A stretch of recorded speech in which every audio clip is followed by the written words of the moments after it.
মিশরের মেয়েরা ইউসুফ আলাইহিস সালামের এই ফর্সা দেখেই ফল কাটতে কাটতে আঙুল কেটে ফেলেছিল।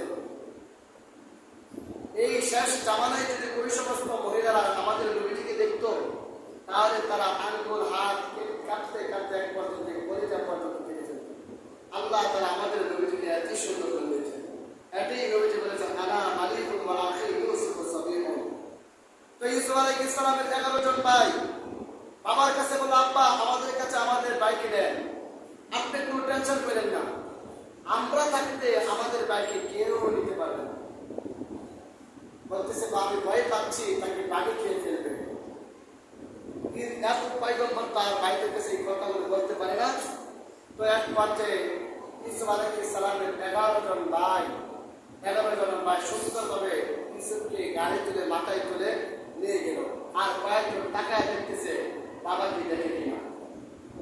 ইয়াকুব পয়গম্বর ইউসুফকে নিতেছে, এটা দেখে কিনা। তো ইয়াকুব পয়গম্বর তো তাকে রয়েছে, 11 জন ভাইরা তাকে নিয়ে যাচ্ছে। তো যখন দেখলো ইয়াকুব আলাইহিস সালাম আর তাদেরকে দেখতেছে না, এক পর্যায়ে তাকে মেরে ফেলার জন্য কৌশল করল। বলেন তো দেখি, যদি একটা দলের মধ্যে সবাই চক্রান্ত করে লোকটাকে মেরে ফেলবে, খারাপের মধ্যে ভালো থাকে না? খারাপের মধ্যে ভালো থাকাটাই স্বাভাবিক। এক ভাই বলতেছে, না তাকে মারা যাবে না। তাকে কেন মারবে না? যখন মাত্র বাইরে কথাটা বলছো তাকে মারা যাবে না, ওই বাইরের দৃষ্টিতে এই বাইরে দাঁড়াবে। তুই কেন এই কথা বললে? তাকে মেরে ফেলবো কেন? আমাদের বাবা আমাদেরকে মোহাব্বত করে না, ভালোবাসে না, আদর করে না, শুধু ইউসুফকেই মোহাব্বত করে আদর করে, তাকে আর তুলে রাখবো না, তাকে মেরে ফেলবো। এক পর্যায়ে যখন এক ভাই বোন আছে, ঠিক আছে, দেখতেছে আর সাথে সাথে পারতেছে না, এখন যদি তাকে মেরে ফেলে, জানে মেরে ফেলে, আর তো পাওয়াই যাবে না। তো ওই ভাই একটা পরামর্শ দিল, দেখো তাকে না মেরে কেন একটা কূপ আছে, সেই কূপের মধ্যে তাকে ফেলে দাও, কূপের মধ্যে তাকে ফেলে দাও। কূপের মধ্যে যখন ফেলে দিল, ফেলে যাওয়ার দ্বারা তো আল্লাহ তাআলা তো তাকে নবী বানাবে, আর যেরকম ভাবে আল্লাহ তাকে আবিষ্কার করবে। তো কূপের তাকে ফেলে দাও। তখন ভাইয়ের চিন্তা করলো, আচ্ছা ঠিক আছে, তাহলে তাকে কূপে ফেলে দিতে পারে। এক পর্যায়ে কূপের মধ্যে ফেলে দিল। আল্লাহ রাব্বুল আলামিন ইউসুফ আলাইহিস সালামকে, এখানে ছোট্ট একটা বিষয় আছে, যখন ওই ভাইরা তাকে কূপের মধ্যে ফেলে দিবেন, এই সময়ে উলঙ্গ করে ইউসুফ পয়গম্বরকে উলঙ্গ করে কূপের মধ্যে ফেলাইবেন।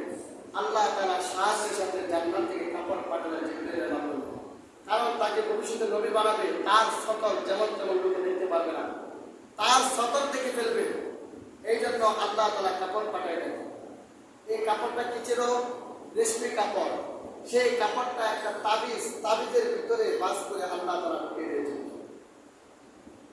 বলেন তো তাবিজটা কত বড় হতে পারে? সেই তাবিজের ভিতরে কাপড়টা ঢুকিয়ে দিয়েছিল। ইউসুফ পয়গম্বরকে যখন কূপের মধ্যে ফেলে দিবেন, এখন কূপ থেকে যখন বাচ্চাটাকে ফেলে দেবে, কূপের মধ্যে অনেক কিছু থাকতে পারে, বাচ্চাটা এমনিতে ব্যথা পাবে, শরীর কেটে যাবে। এটার ভিতরে আল্লাহ তাআলা জিবরিল আমিনের মাধ্যমে ইউসুফ পয়গম্বরকে হেফাজত করলেন। বলেন সুবহানাল্লাহ।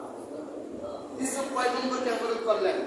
এক পর্যায়ে যখন কূপের মধ্যে ফেলে রেখে দিয়েছেন, ভাইরা সবাই মিলে ইয়াকুব পয়গম্বরের কাছে গেল। আমার আব্বা, আমাদের ভাই ইউসুফকে তো বাগিয়ে খেয়ে ফেলছে। কাপড়গুলি খুলে, তার শরীর থেকে কাপড় খুলে এই কাপড়গুলি বাপের সামনে ফেলাই দিল। বাবা দেখেন, আমার ভাই ইউসুফকে বাগে খেয়ে ফেলছে। বাবা তার বুঝতে বাকি নাই। বলেন তো দেখি আপনারা, যদি কোনো বাচ্চাকে কোনো কুকুর অথবা কোনো হিংস্র প্রাণী তাকে ধরে খেয়ে ফেলে, তার কাপড়ের মধ্যে তো ছিঁড়া দাগ থাকবে, ছিঁড়ে যাবে না? কাপড় ছিঁড়ে তখন তাকে খাইবে। একেবারে তরুণ তাজা কাপড়, সেই কাপড় তার বাবার সামনে ফেলাই দিল। অন্য কোথায় থেকে রক্ত বের করে, শরীরের কাপড়ের মধ্যে রক্ত মিস করে বাপের সামনে কাপড়টা রাখলো। বাবা আমাদের ভাই ইউসুফকে বাগে খেয়ে ফেলছে। বাবা তার বুঝতে বাকি নাই।